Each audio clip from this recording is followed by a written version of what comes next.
Okay, I would like to introduce some new notation for derivatives, as well as the concept of other derivatives. First thing I'd like to introduce is basically a command statement. It can be written a couple of ways. Uh, the most common way to write it is like this, and basically I would read this as take the derivative of f of x. So it's commonly seen with something like this. Let's say f of x equals x squared. Then you might have something that looks like this, which means take the derivative of x squared. So this is when you have taken the derivative, you can use your derivative notation. So again, a command to do something and the result, but we can say they're equal because to take the derivative will give you the derivative. So that's an important notation.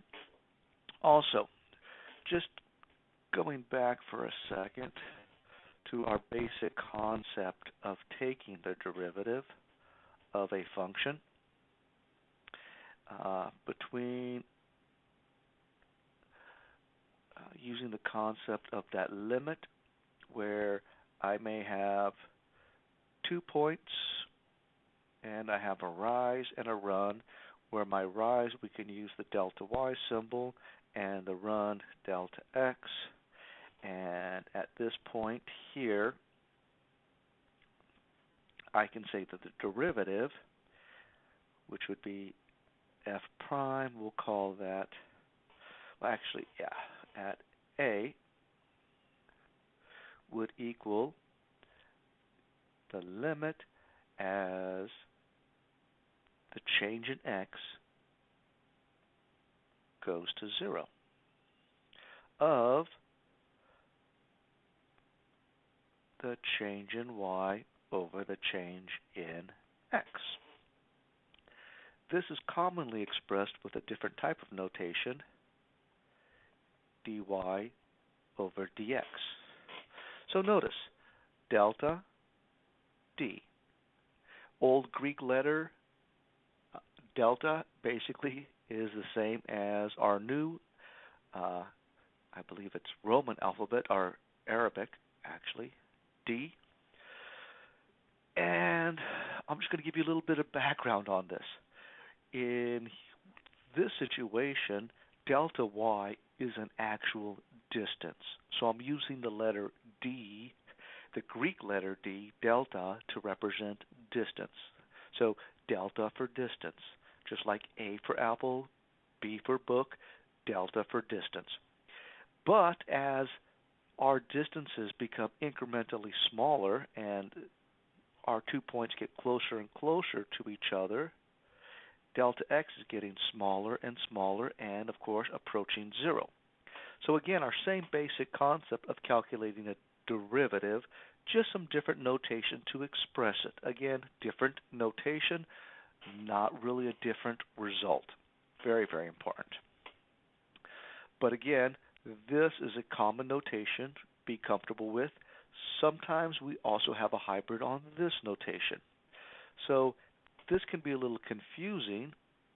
So I might want to say it this way, dy dx when x equals a. Again, it's just my derivative at x equals a. So slightly different way of looking at it, but again, it's going to give us just a change in notation.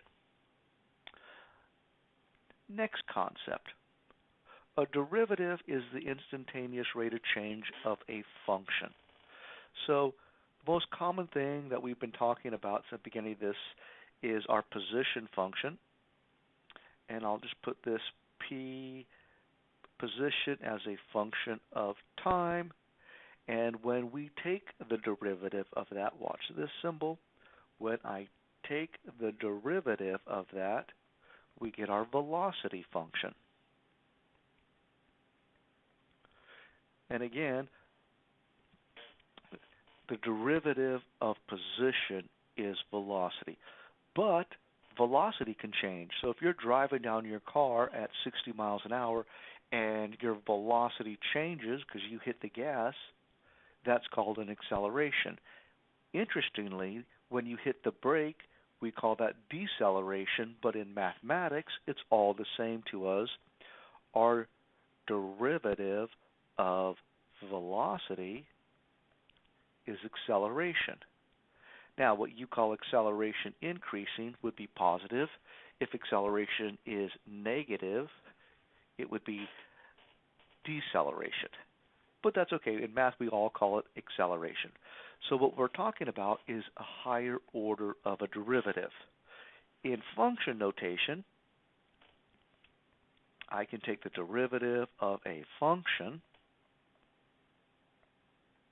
and get a new function, just like position give us velocity. And I can take the derivative of that function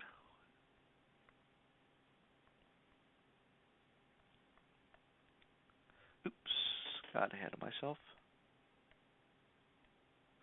Take a derivative of that function and I can show it with this notation as the second derivative. It just means take the derivative of the function. And of course, if I can take the derivative of a function, I can take the next derivative. I can just keep doing it again and again because each time I take a derivative, we end up with a new function. Again, we introduce this symbol here, dy dx. If I was to take the derivative of this, the notation would look like this.